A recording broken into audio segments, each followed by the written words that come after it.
Hundreds are protesting in our nation's capital to mark President's Day with a message to President Trump.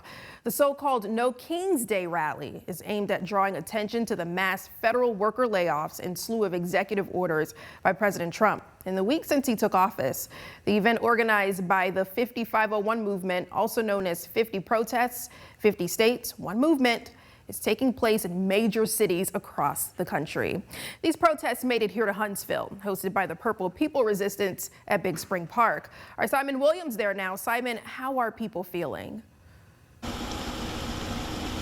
Folks in Huntsville gathering for a President's Day rally to rebuke the current president. There's social justice groups here at the grassroots level locally, as well as everyday folks gathering to share what they think that Donald Trump and what he's doing is just not acceptable. People are pretty shocked at what's going on in the country right now.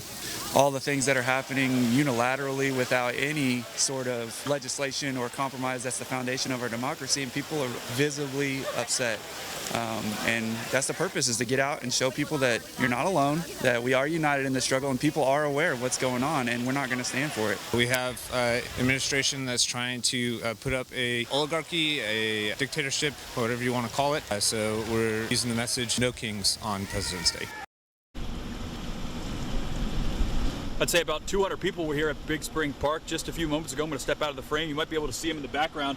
They have made their way to the BBC. They were in this area right here by Big Spring Park, and they have since marched and chanted along the way on their way to the BBC to continue this demonstration. But those 200 people is well over the number that organizers expected for today, and I think it showed the support for the sentiment shared by this group. We'll have more from the rally coming up at Fox 54 News at 9. Big Spring Park in Huntsville. Simon Williams, Fox 54 News.